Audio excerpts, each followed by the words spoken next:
अस्पताल की राहदारी में रात भर खामोशी छाई रही। चारों भाई बहन अलग अलग कुर्सियों पर बैठे एक दूसरे से बात करने से गुरेजा। सुबह 4 बजे डॉक्टर बाहर आया। चेहरे पर थकन, लेकिन आंखों में उम्मीद की एक हल्की सी झलक।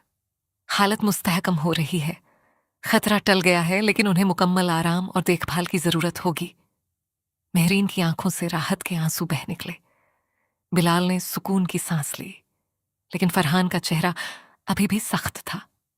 अगले दिन जब रशीद साहब को घर लाया गया, वो कमजोर थे, लेकिन जहनी तौर पर मुकम्मल होश में। उसी शाम एक अनजान आदमी ने दरवाजे पर दस्तक दी। खुद को वकील जाहिर करते हुए उसने अपना कार्ड फरहान को थमाया। मेरा नाम असद है, मैं एक कानूनी मुशीर हूं। मुझे मालूम हुआ है कि आपके खानदान में विरासत का मामला चल रहा है। फरहान ने शक भरी नजरों से देखा। आपको ये कैसे मालूम हुआ और आप यहां क्यों आए हैं? असद ने मुस्कुराते हुए कहा, मुझे बिलाल साहब की अम्मी के पुराने वकील ने राब्ता किया था। लगता है कुछ कागजात हैं जो इस मामले को पेचीदा बना सकते हैं।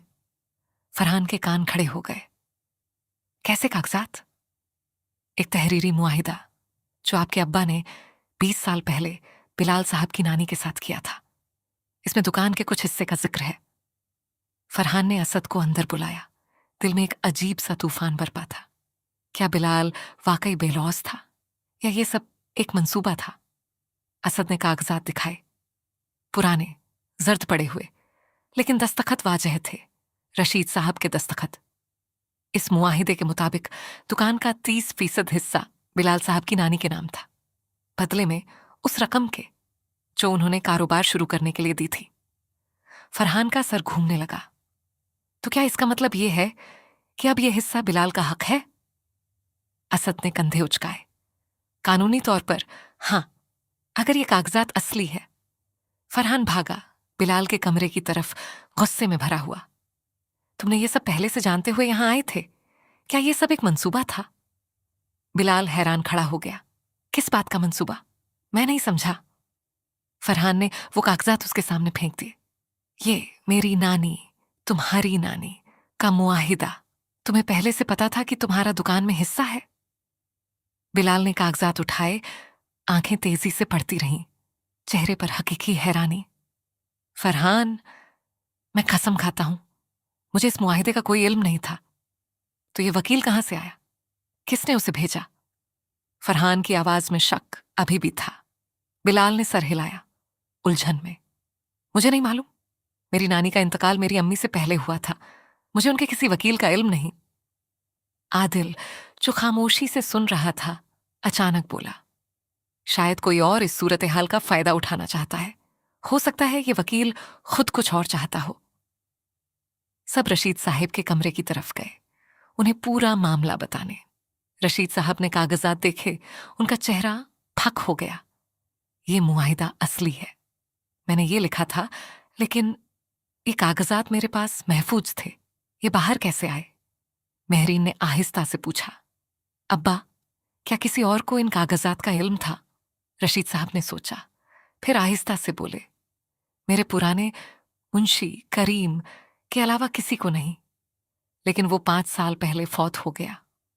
हो सकता है उसके बेटे को ये कागजात मिल गए हों और उसने इस वकील को भेजा हो हमसे पैसे बटोरने के लिए। फरहान ने शक जाहिर किया। बिलाल ने संजीदगी से कहा, मुझे इस 30% में कोई दिलचस्पी नहीं। अगर ये मेरी नानी का हक था तो ये मेहरीन या आप लोगों को मिलना चाहिए, मुझे नहीं। ये सुनकर कमरे में एक लम्हे के लिए खामोशी छा गई। फरहान ने पहली बार बिलाल को गौर से देखा। शक की जगह उलझन ने ले ली। रशीद साहब ने थकी हुई आवाज में कहा, हमें इस वकील की असलियत जाननी होगी, इससे पहले कि यह मामला मजीद बिगड़े। अगली सुबह आदिल ने अपने एक दोस्त से मदद ली जो पुलिस में था, असद के बारे में मालूमात निकालने के लिए। दोपहर तक खबर आई जिसने सबको चौंका दिया। असद कोई हकीकी वकील नहीं था। उसका असल नाम कुछ और था और उस पर पहले भी कई खानदानों को धोखा देने के इल्जामात थे। वो जाली कागजात बनाकर खानदानों के दरमियान तनाजुआ खड़ा करता है, फिर हल करने के बदले में भारी फीस मांगता है। आदिल के दोस्त ने बताया। लेकिन एक सवाल अभी भी बाकी था, क्या वो मुआहिदा खुद जाली था या असली? और अगर असली था तो असद को ये कहां से मिला? फरहान ने बिलाल की तरफ देखा, इस बार शर्मिंदगी के साथ। मुझे माफ कर दो, मैंने तुम पर शक किया, जबकि असल मसला कहीं और था। बिलाल ने मुस्कुराकर उसका हाथ थामा। कोई बात नहीं फरहान, तुम्हारी जगह मैं होता तो शायद मैं भी ऐसा ही सोचता। लेकिन रशीद साहब के चेहरे पर अभी भी तशवीश थी। एक बात बाकी है, अगर मुआहिदा असली है तो हमें ये सही तरीके से हल करना होगा, इस्लामी उसूलों के मुताबिक, बगैर किसी झगड़े के।